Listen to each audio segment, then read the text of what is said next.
In El Salvador, democracy and war collide. In this country, the debate over gun control continues. And in our Sunday Journal today, we will journey to Spain. Not long ago, it was poor, a land of bullfights and siesta. But now modern Spain is coming on strong. In Europe, it is the new hot country in more ways than one. This is NBC Nightly News, reported by Garrett Utley. Good evening. The results are coming in from Election Day in El Salvador. Not the vote, that has not yet been counted, but the dead. At least 7 people have been killed in the presidential election held in a country which is still at war. That war is between the leftist guerrillas who try to disrupt the voting and the government backed by the United States. Ed Rabel is on the scene. Just after dawn this morning, Salvadoran military helicopters fired machine guns and rockets against suspected guerrilla positions in San Ramon, just outside San Salvador. Townspeople who had come out to vote were fascinated as the gunship struck again and again at the hilltop target. Troops providing security for voting in the town had been attacked by the guerrillas earlier. At least 1 soldier was killed in the clashes. Elsewhere in the country, security forces killed 3 journalists who were covering the elections and wounded 2 others. 2 of the dead were Salvadoran reporters. The other journalist killed was a Dutch reporter shot by soldiers who were driving rebels from a town in eastern Salvador. Peace, that's all we want, peace. The candidates expected to get the most votes in today's election are Alfredo Cristiani of the far-right Arena Party, Fidel Chavez Mena of the centrist Christian Democrats, and Guillermo Ungo of the Democratic Convergence, a coalition of leftist parties. We want change. We need a new government. In spite of the fighting, hundreds of thousands of Salvadorans made their way to the polls to vote. Part of the tight security meant submitting oneself to frisking by the soldiers. That many of the voters braved the guerrilla disruptions all around the country is a measure of just how desperate they are for a solution. We expect peace for that and a better place for living, for our sons, for all the people around. But many political analysts question whether El Salvador will get peace if Cristiani is elected president. Polls say he will be the likely winner. Cristiani is plagued by his party's alleged links to death squads, responsible for thousands of political assassinations in the early 80s. Already, observers sent here by President Bush are warning Cristiani. I don't think it's just a chance. I think that it's a likelihood that we would withdraw foreign aid if it goes back to the death squads and the type of government that we had in the early 80s. The official outcome of today's balloting will not be known for at least 24 hours because of the complicated vote counting process. Of course, for there to be a winner in today's election, one of the candidates would have to receive a majority of the vote. That isn't expected to happen. And if it doesn't happen, the 2 top vote getters in today's election will be pitted in a runoff election sometime next month. Garrick? Ed, in the last presidential election, the United States supported the political moderates, the Christian Democrats. If they lose in the runoff vote against the right-wing Arena Party, does that mean there's just more polarization there, that the political middle disappears? Garrick, the polarization has already begun. As you know, the Arena Party, the far-right party of Alfredo Cristiani, dominates the National Assembly already. And in the middle of this war, the party that the United States backed for so long seems to be crumbling, and the 2 sides are going farther and farther apart. It would really appear that there's going to be much more bloodshed here. There was a ray of hope in the weeks leading up to today's vote. The guerrillas and the political parties in El Salvador did meet and had a dialogue, a brief negotiation. The guerrillas said they might re-enter the political process under certain conditions. Any chance of all of that dialogue being reestablished after the vote? That's a possibility. Certainly if Arena wins, if Alfredo Cristiani wins, he's already spoken with the guerrillas. He said he would entertain dialogue, but there are certain conditions. Conditions I think the guerrillas are not willing to meet, but there could be talks. Ed Rabel in San Salvador, thank you very much. Also this evening here on NBC Nightly News, gun control, always an emotional issue. Now it is about semi-automatic weapons and drug wars. Most Americans want to ban the weapons, but the gun lobby and the Bush administration are saying, cool it. And we will learn why House Speaker Jim Wright is worried, or should be. A Congressional Ethics Committee is looking into his record, and Republicans are out to get him. Government revealed today that a warning received ahead of the bombing of Pan Am Flight 103 was not posted to airlines and airports until 2 weeks after the tragedy occurred. 270 people were killed when Flight 103 exploded over Scotland last December. The British Transport Ministry said today the delay in posting that warning was due to the time it took to develop photographs of the radiocassette bomb, which it feared would be used in a terrorist attack. And now, gun control. Semi-automatic guns have become the heavy artillery of drug dealers. Last week, federal drug czar William Bennett announced a temporary ban on the importing of most semi-automatics. It was a very important policy shift by the Bush administration, an official linking of guns to the drug problem. Well, needless to say, opponents of gun control reject that, and today voices on both sides of the argument were speaking up as William Bennett appeared on NBC's Meet the Press. Here's Jamie Gangel. Bennett, the president's drug czar, was asked how he turned the president around on semi-automatic weapons. Bennett cited the appeals of police. Police officers are saying, we're losing the arms race. You've got to protect the legitimate hunter and sportsman, but by God, you've got to listen to your police officers, too. The administration is also responding to public opinion. Almost 75% of Americans say they would like a permanent ban on semi-automatic weapons. And even the National Rifle Association admits there must be a cooling-off period. In fact, what we think is what the president did will allow people to step back and take a cool, reasoned look at this issue. But the cooling-off period and the gun-drug connection has reopened an emotional debate. Interviewed today, top administration officials seemed to contradict each other on the importance of a ban. If we think that the only way to deal with the drug problem is to ban a particular type of weapon, we're dead wrong. Common sense tells us that automatic weapons, semi-automatic weapons that can be used and can be converted to automatic status are a danger, not only to law enforcement, to those innocent people on the streets. That's an opening gun control advocates are seizing. The country is incensed that drug dealers have such easy access to weapons. And it's simply a matter of common sense. Let's take these weapons away from the drug dealers. Until then, many semi-automatic weapons will continue to be used as assault rifles by drug dealers. And Bennett was pessimistic when asked when the drug scourge would end. Well, it's certainly not going to end anytime soon. But when, though? Can you tell us? Who knows? 10 years, 15 years, 20 years? Not till then. Probably not. I mean, Jamie Gangel, NBC News, Washington. It could end tomorrow. The Justice Department said today that Attorney General Thornburg has not decided whether to abolish the 24 regional organized crime strike forces. According to the New York Times, Thornburg believes that local U.S. attorneys can do the job. Robert Kennedy created the strike forces to fight the mob when he was Attorney General back in the 1960s.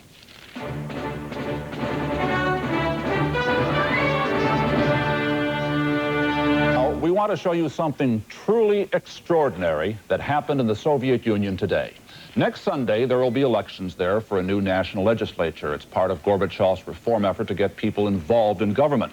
For the first time there, voters will have a choice of candidates. All the candidates are supposed to support the Soviet system. However, one man is challenging it. He is a former member of the ruling Politburo and Communist Party leader in Moscow, Boris Yeltsin. Yeltsin's supporters claim that the party is trying to prevent his election. Bob Abernathy reports what happens in Moscow when the people finally speak up. Yeltsin! Yeltsin! Yeltsin! Boris Yeltsin, candidate in next Sunday's election. Today, in a dramatic, sudden outpouring, thousands of Yeltsin supporters marched to Moscow's City Hall to condemn an investigation of their man ordered this past week by the Communist Party Central Committee. Руки прочь от Ельцина! Руки прочь от Ельцина! An official pleaded for people to disperse, but the Yeltsin backers not only refused, but promised a general strike if Yeltsin does not win. Yeltsin is the unrivaled star of this campaign, an outspoken communist official who charges the Communist Party has too much power. He denies he's preaching anything forbidden. My conscience is clear before the nation and the people of any anti-Soviet activities. When Yeltsin mentioned the party investigation of him, this crowd cried shame.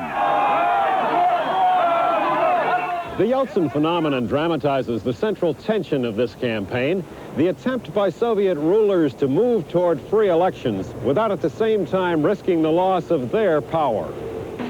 Next Sunday, the people of the Soviet Union will choose a new legislature, the Congress of People's Deputies. In fact, under election rules, the Communist Party and other organizations already have elected some deputies directly, a privilege Yeltsin calls undemocratic. Mikhail Gorbachev will be a deputy, but Gorbachev was not chosen unanimously. For the first time, officials here today revealed Central Committee opposition. On 12 ballots, Gorbachev's name was crossed out. Meanwhile, at sometimes passionate public meetings, several thousand other candidates were nominated. 1,500 of them will be elected next week, and in most of these races, there is real free choice. Yeltsin is running against a party establishment man, Yevgeny Brakov, manager of an automobile factory, and Yeltsin seems the overwhelming favorite. Yeltsin has become the symbol of the new freedom here, urging more democracy, more reforms, daring to criticize party bigwigs for abusing their power. 2 years ago, Yeltsin, too, was a top party official, standing on Lenin's tomb as first secretary of the Moscow Communist Party. But when he complained that some of Mikhail Gorbachev's reforms were just half measures, Yeltsin was demoted. Then, this past week, the Central Committee disciplined Yeltsin again, launching an investigation of whether his campaign speeches deviate from the party line. There seems no doubt Yeltsin is being harassed by the party establishment. He was supposed to hold this meeting inside a factory, but one worker said the factory director received last-minute orders not to let Yeltsin in. The more the party opposes Yeltsin, of course, the more popular he grows so far. How far Yeltsin is allowed to go will be a clear sign of how far democratic reform here is going, too. Bob Abernethy, NBC News, Moscow. And who would have thought ever that it would get this far in the Soviet Union? For the first time, a Russian election next Sunday will be one to watch. Turning to the Middle East, there was new violence in the occupied Gaza Strip today, some of the most intense fighting in months. Arab reports said 4 Palestinians were killed, at least 18 wounded. One of the incidents there illustrates the circle of violence. A 26-year-old Palestinian was shot to death after stabbing 3 Israeli border guards in Gaza City. The border guards were wounded as they broke into a house, chasing a masked Palestinian who had been throwing rocks at Israeli troops. In a moment here on NBC Nightly News, in this country, the trials and alleged transgressions of House Speaker Jim Wright. The Republicans smell blood. Okay, try Swanson's home-style lasagna entree. Spicy tomato sauce, 3 layers of pasta, choice beef and cottage, ricotta, and mozzarella cheeses. Can we see a replay on that? Yeah. Today's X-Lax is our good morning, guaranteed. Good morning. Good morning. Medical experts agree. X-Lax actually restores the level of natural fluid in your system. Good morning. X-Lax, the sure way back to natural regularity, guaranteed. Jim Wright is Speaker of the House of Representatives. He is powerful, he is tough, and he is proud. And tomorrow he will be judged by his peers. The House Ethics Committee will begin to seriously deliberate on a series of charges that he misused his office for financial gain, including the publication of a book which earned him $55,000. Well, following the fight over Republican John Tower, some Republicans are now targeting Democrat Jim Wright. Here is our chief congressional correspondent, Andrea Mitchell. For the benefit of the press, it is a happy day every St. Patrick's Day. Even Jim Wright's friends say the Speaker will need the luck of the Irish to survive the political storm ahead. Wright is trying to smile through it all, claiming that the worst he expects is to be criticized for bad judgment. We will work it out. If he receives only a letter of criticism, a slap on the wrist, Wright's friends have told him to be humble, contrite, not easy for the proud Speaker of the House. Wright's chief tormentor, rising star of the Republican right, Congressman Newt Gingrich. No matter what the outcome, Gingrich will try to force the Ethics Committee to release its secret report on Wright. If they publish it all, and you look at it, and it turns out there's a lot there, he won't be Speaker. Gingrich's campaign against Wright has given him a real shot at becoming the assistant Republican leader in the House, the party's whip, in a special vote among his colleagues this week. His platform: I will be confrontational when it's necessary, and I will be ruthless when there are unethical actions involved. In its current issue, Business Week magazine is calling upon Wright to resign. And Wright is also the chief target of a $1 million Republican campaign against the Democratic Congress. I think Jim Wright is the kind of man that the more exposure the American public gets to them, the less they're going to like him. So from my perspective, he's going to get a lot of exposure in the next 8-10 weeks. House Democrats are becoming increasingly nervous that the Ethics Committee may do more than merely criticize Wright, may actually reprimand the Speaker, citing him for violating House rules. Sources tell NBC News that the committee is narrowing the charges to these issues. Bulk sales of Wright's book to special interest groups, allegedly to get around House rules limiting outside income. His wife's use of a car owned by a Fort Worth company, and the Wright's use of the company's apartment. The question, whether the car and the apartment were improper gifts from this man, Texas developer George Malik. Congressional sources say Malik told investigators that the car and the apartment were fringe benefits earned by Wright's wife, Betty. She worked for the company Malik created with the Wrights, critics say to help the Wrights financially. A family friend says Betty Wright earned her wages. It's the amount of money involved. What is it, am I approximately right of $18,000 a year? In this day and time, with the cost of living, I can't even employ secretaries for that, you know, in my office. Wright supporters have been warning other Democrats that if the Speaker falls, they will be next. The Republicans went after Tip O'Neill. They went after Jim Wright. And after Wright, when he decides to retire, they will go after the next Speaker. In the end, Wright will probably have to defend himself on the floor of the House. And some of his friends say he is his own worst enemy. That on top of all the Republican enemies he already has. Andrea Mitchell, NBC News at the Capitol.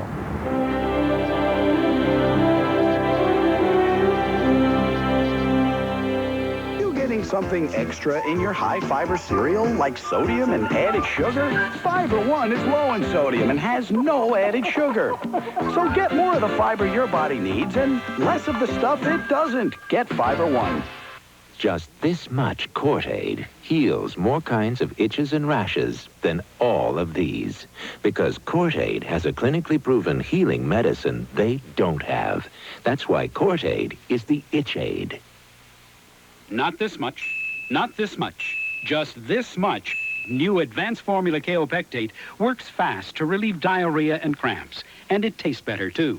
New Advanced Formula Kaopectate, more than ever, the diarrhea specialist.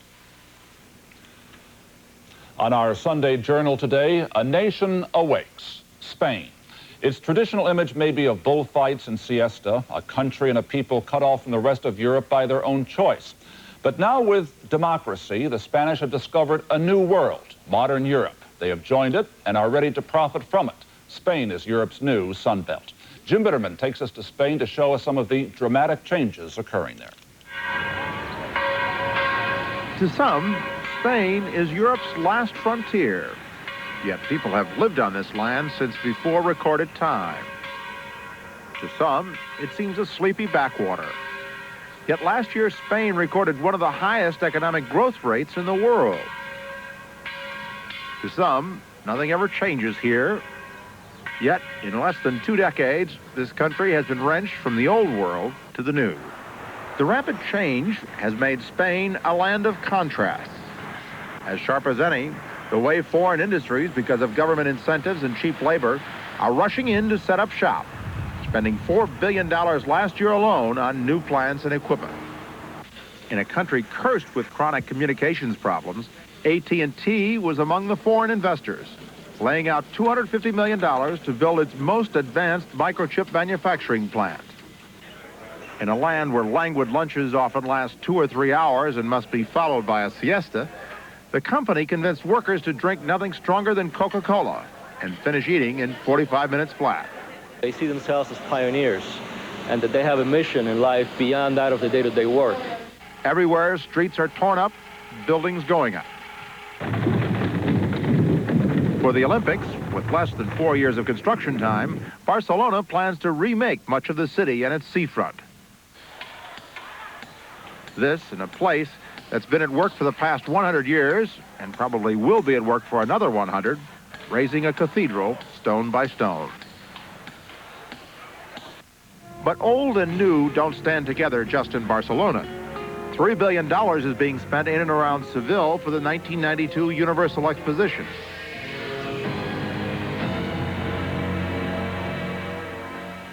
At the monastery where Christopher Columbus once lived, around olive trees that the great navigator himself is thought to have planted, a World's Fair will rise.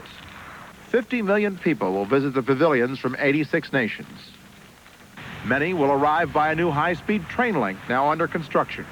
A train which will cover more distance in 20 minutes than Columbus did in 24 hours. What we're doing, it's just trying to catch up with time. In fact, we're preparing for the 21st century. But there's a price to be paid for the catching up. The religious and moral conservatism of dictator Francisco Franco's era has all but disappeared since his death in 1975. Gambling, drugs, pornography, all unthinkable back in his days, are now flourishing. In a 19th century building in the center of Madrid, the hottest game in town these days is the stock exchange. And increasingly, say some, new values are being forced on an ancient society. To talk about money in this country was considered to be ill-mannered. Now, for the first time, bankers and, in general, financial success is the social model to be reproduced, pictured, and talked about. And that is quite new. I mean, money is the thing to have. Money is the thing to have, and more working men are trying to get it. For years, the labor scene remained relatively strike-free here. Now that's changing. They are trying to get a part of the pie, as you say, in the U.S. Of course, not even microchip makers can completely stamp out the long lunches of paella and Rioja.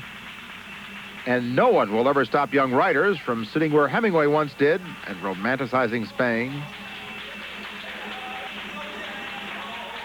There will always be the flamenco. But more and more, such occupations are left to the tourists, or those Spaniards who can find the time and money to enjoy them. In a land that's concentrating now more on its future than on its past. Jim Bitterman, NBC News, Seville, Spain. And that is our report on this Sunday evening. Tom Brokaw will be here tomorrow. I'm Garrick Utley. Good night for NBC News.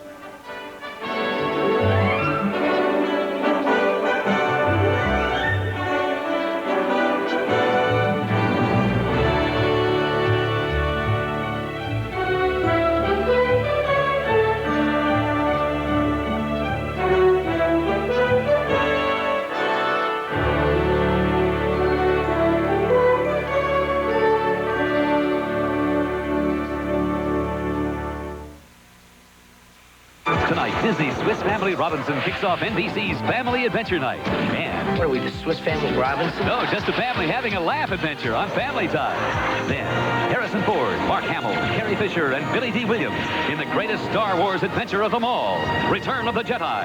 Catch Family Adventure Night tonight. If you think your first home has to be...